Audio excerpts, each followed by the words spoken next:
مولانا خادم حسین رضوی رحمۃ اللہ علیہ کو لوگ صرف تحریک لبیک کے حوالے سے جانتے ہیں، حالانکہ ان کا جو کیریئر ہے وہ بہت پرانا ہے۔ مولانا بنیادی طور پر ایک استاد تھے، ایک شیخ الحدیث تھے۔ ان کا جو بیسک کارنامہ ہے وہ یہ ہے کہ وہ درجنوں نہیں سینکڑوں علماء کے استاد ہیں، سینکڑوں علماء، یعنی میں نے سوچ سمجھ کے لفظ کہا، انہوں نے سینکڑوں لوگوں کو رسول اللہ کا دین پڑھایا ہے، اور ان کے اب شاگردوں کے شاگرد بھی مدرسوں میں پڑھاتے۔ مولانا ایک بڑے غریب سے سادے سے گھرانے میں وہ پیدا ہوئے تھے، انہوں نے بڑی سادہ اور آخر تک زندگی انہوں نے وفاداری والی گزاری، سادگی والی گزاری، حسین گزاری۔ کسی شخص کے ایک ہوتا ہے کسی کے نظریے سے اختلاف کرنا، ایک ہوتا ہے کسی کے طریقہ کار سے اختلاف کرنا۔ کچھ لوگوں نے ان کے طریقہ کار سے اختلاف کیا ہے، لیکن ان بندے کا نظریہ اتنا شاندار تھا کہ نظریے سے کسی نے اختلاف نہیں کی۔ لوگوں نے یہ ضرور کہا کہ یہ فلانی بات اس طرح ہو جاتی تو ٹھیک تھا، لیکن یہ سب نے کہا کہ بندہ بات ٹھیک کرتا ہے۔ نظریے سے، فکر سے لوگ مطمئن ہو جائیں کسی زندہ کیا رہتا ہے؟ نظریہ۔ زندہ کیا رہتا ہے؟ نظریہ۔ فکری طور پر ایک خوبصورت آدمی تھے، بڑے منجے ہوئے آدمی تھے، وزادار آدمی تھے، ایک صاف ستھرے آدمی تھے۔ میری ان سے ملاقات اس وقت ہوئی تھی پہلی دفعہ جب وہ بالکل ٹھیک تھے، ٹانگوں پہ چلتے تھے۔ ان کے جو استاد گرامی تھے حضرت مولانا عبدالحکیم صاحب شرف قادری رحمۃ اللہ علیہ، بہت جید عالم تھے۔ میں ان کو ملنے کے لیے جاتا تھا تو حضرت بھی وہاں پڑھایا کرتے تھے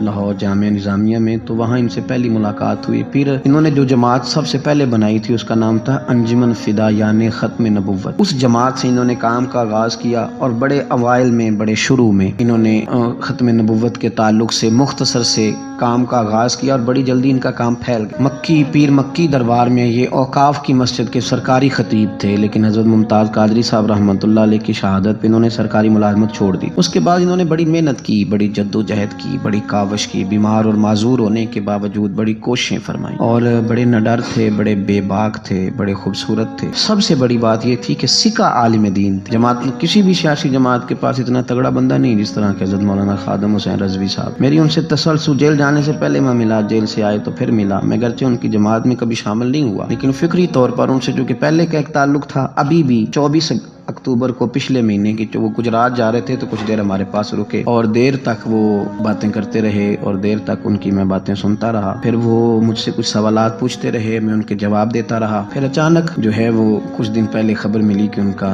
طبیعت ان کی بڑی علیل ہے۔ میں نے تیمارداری کے لیے کچھ ان کے جو قریبی لوگ تھے ان سے رابطہ کیا، بتایا کہ آپ ٹھیک ہیں، آپ تھوڑے بیمار ہیں۔ پھر کل اللہ تبارک و تعالیٰ کا فیصلہ قدرت آئے، اور تیزی کے ساتھ لوگ اٹھ گئے۔ اس 2020 نے بہت سارے لوگ اہل سنت کے لیے، لیکن اس شخص کا جانا وہ زیادہ ہی تکلیف دے گیا، دل مائل نہیں ہوا، میں تو ناشتہ نہیں کر پایا۔ اس طرح کے لوگ کم آتے ہیں دنیا میں، اور شاید ان لوگوں کا وقت بھی تھوڑا ہوتا ہے، اور اللہ پاک شاید ایسے لوگوں کو جلدی ہی اپنی بارگاہ ناز کی طرف لے جاتا ہے۔ ایک شعر جگر مراد آبادی نے کہا تھا کہ جگر راہ وفا میں نقش ایسے چھوڑ آیا، میں جس منزل سے گزرا ہوں وہ اب تک یاد کرتی ہے۔ اور مجھے نا ایک دفعہ کسی شخص نے کہا کہ آپ کے خاندان کا قبرستان کہاں کر کے ہے؟